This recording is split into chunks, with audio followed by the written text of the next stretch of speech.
Hello and welcome back to Transfer Review, where we put silly season underneath the microscope. Joining me today, it's one of the least silly. Actually, no, you can be silly on occasion. That is a. He's pretty silly. From you. He's a pretty silly guy. It's James Wayne. How are you, Wayno? I'm good. I'm fresh off a week off holiday, and I don't feel like I've had a day's rest at all. I'm absolutely knackered. How are you, Dougie?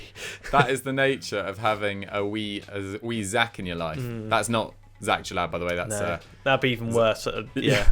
A tiny version of Zach causing mayhem.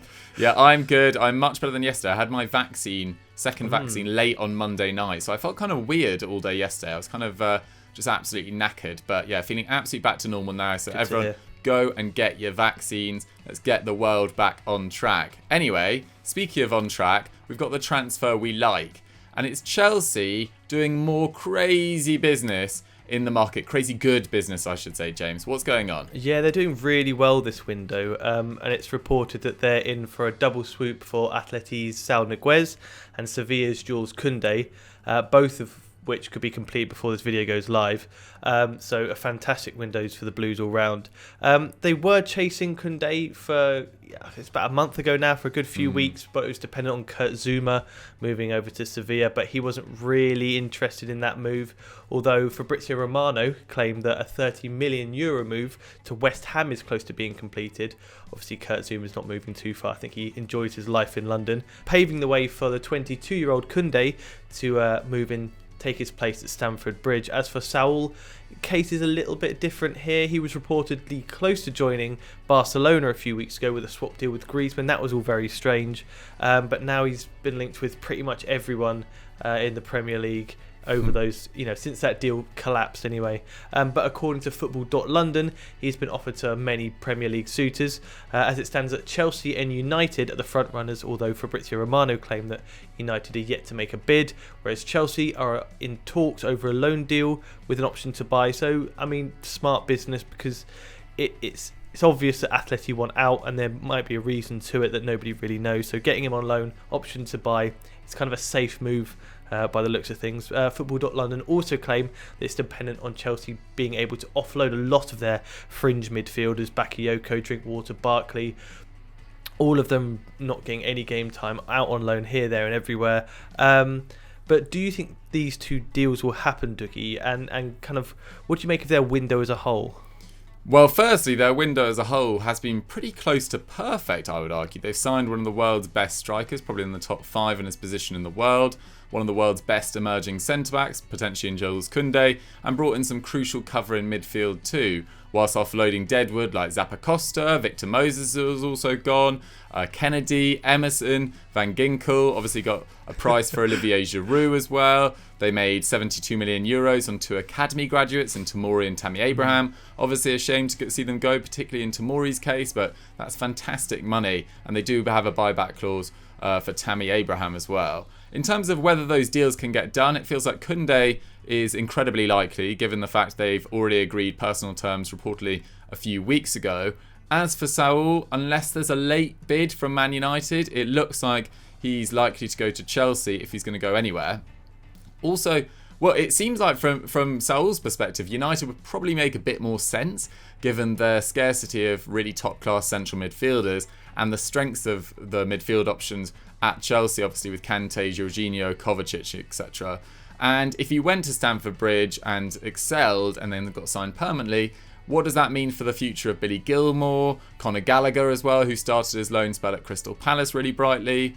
In terms of what he'd bring, to be honest, he's not coming off the best season of his career at Atleti. He made 33 La Liga starts last year and got 2 goals and 1 assist. Averaged 2.5 tackles and interceptions, that's down from a high of about 4 3 or 4 years ago. Just 1.5 shots, 1 key pass and 0.7 dribbles. And when you compare his numbers to Kovacic, who obviously ended last season out of the Chelsea first 11 with Kante and Jorginho really nailing it down in the latter stages of the Champions League. Well, Kovacic, 2.4 tackles and interceptions, that's about the same. 1.1 shots, slightly less. 1 key pass, that's the same. But 2.6 dribbles, and I think Kovacic played exceptionally well in that crushing defeat of Arsenal at the weekend as well.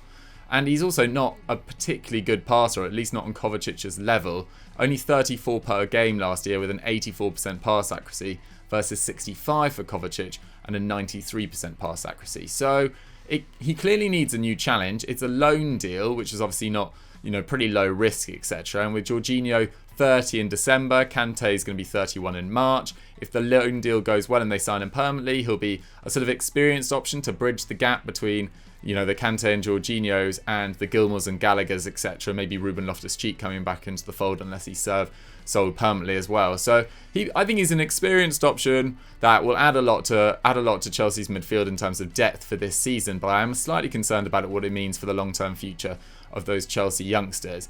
But James, from a title perspective, if you see these deals go through for Kounde and Saul Niguez, are you even more scared of Chelsea this season from a Man City perspective? I think, especially as Tuchel's at the helm, I think Kounde's probably more scary. They've got good midfielders who are at the top of their game at the moment. Fair enough, they're both past 30, but it doesn't really matter in terms of this season. They're both top players playing at the top of their game. And so Saul will be kind of, he's going to be, I wouldn't say a backup dancer, that's a bit harsh, but he's going to be in the rotation, so it's just solidifies him in multiple competitions rather than just the Premier League. But yeah, Kounde does scare me a bit. I've seen him play a few times, not obviously watching him every game, but the few games I've seen him, he's been good. I think he's a little bit wobbly at times, but he's very, very young. So that scares me more. Obviously, their centre-back options, although they're kind of all good, there's not one real standout, one real star defender in that team. So if they manage to get that in Kounde, then yeah, they're a very, very frightening prospect. There we have it. Yeah, big fans of the Kounde deal. Slightly small, maybe. I'm intrigued to see how he does in the Premier League. He's only 5'10", but he more than makes up with it. He's got an excellent leap and he's really quick as well. He was phenomenal last year. He got named in the La Liga Team of the Year. So he's definitely got a massive future. And it'll be interesting to see whether his signing means that Tuchel might change to a back four potentially and play him alongside Rudiger and Chilwell as a left back, and then Reece James maybe as a normal right back rather than a right wing back. But Chelsea fans, how excited are you about the prospects of this double swoop?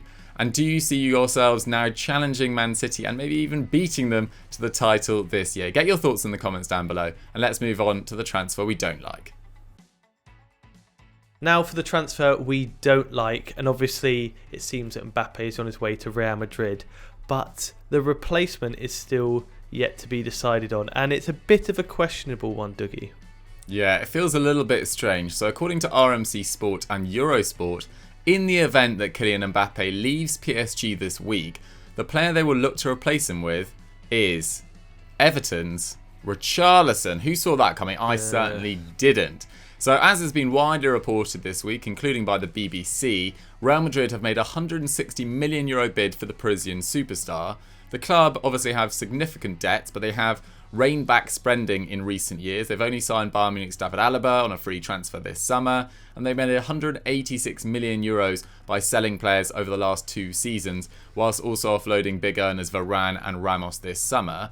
At the moment, it's not known how that deal would be structured, but whether it goes through or not, obviously PSG are very, very keen to keep Mbappe with the Qatar World Cup coming up in 2022. His replacement, though, has raised eyebrows throughout world football. So according to Eurosport, Richarlison is happy at Everton, but is also open to leaving as well, following the departure of Carlo Ancelotti this summer, I should say. And his dream move to Real Madrid looks pretty unlikely, but PSG apparently retain a genuine interest in the Brazilian, and if the move can't be completed this week, they'll look to come back for him next summer apparently. Richarlison's representatives are said to have close links with the PSG board and believe he would thrive in the current project. But the question is, James, is he good enough for PSG, and do they need him?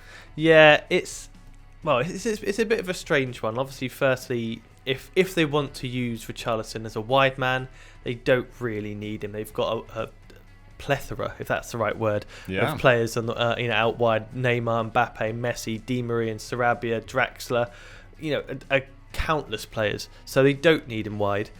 Centrally, though, it makes a little bit more sense. Mbappe and Icardi being their kind of main forward. Obviously, Messi can play up there too. Moise Kean, obviously, impressed last season, but has obviously returned back to Everton, getting sent off last night in the Carabao Cup. Love to see it.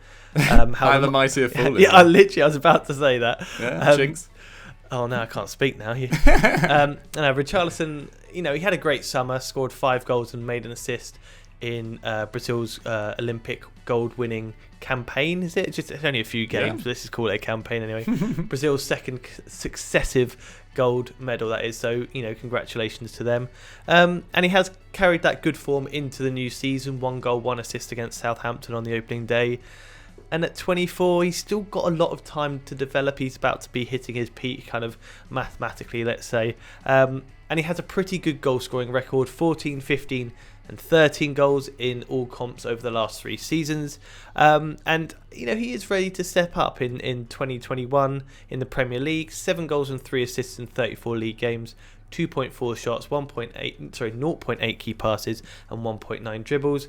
Pretty good numbers, but his expected goals and expected assists per 90 of 0.44 is lower than Julian Draxler's, obviously fringe player, but PSG and Everton play completely different styles of football, completely different in terms of how dominant they are, so it's a little bit skewed. But the positives, though, he does link up well with Neymar, obviously with Brazil, and he does a lot of hard work too. 18 pressures per game, with PSG's hardest working forward being Di Maria, like this is the last term anyway, with 15.5. So they're going to get an element that they don't quite have yet, or they do have but not to the same degree.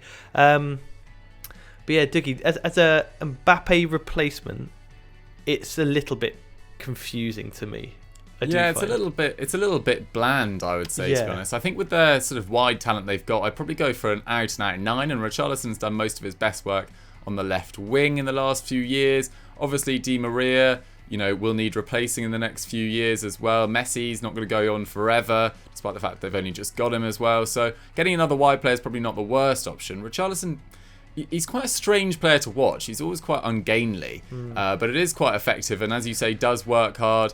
It'd be a big loss to Everton. They looked like, when Carlo Ancelotti arrived, they looked like they had something sort of building there. And now they feel like they're almost at a bit of a crossroads. Yeah, definitely. Good news for Everton is that Demarai Gray has actually started his Everton career really effectively. And Andros Townsend got a goal last night against Huddersfield as well. So I don't see this move happening in the last 7 days of the window, to be totally honest. I just don't think Everton are going to sell him. But maybe if they got a 65 million pound offer next summer, if he has a phenomenal year, then I can see him going to PSG, and maybe he'd work out well there. But for now, it just feels a little bit strange. But guys, we want your opinion on this crucially too. Do you think Richarlison fits in at PSG? And if they don't go for Richarlison and do sell Mbappe, do they need to bring in another forward this window? Let us know your thoughts. But guys, that is all we've got time for on Transfer Review for this week. I hope you guys enjoyed the show and our discussion about Chelsea's potential incomings, Everton's potential loss of Richarlison, etc. And James, if they've enjoyed this, what have you worked on recently that you'd like to push to? Yesterday, I believe a 5 went out, EFG 5, on clubs on the brink of disaster. So if you love a bit of doom and gloom, make sure you tune into that. Perfect. We love a bit of doom and gloom here at Football Daily. Thank you very much for watching, guys. Thanks to James, and we'll catch you next time. Bye.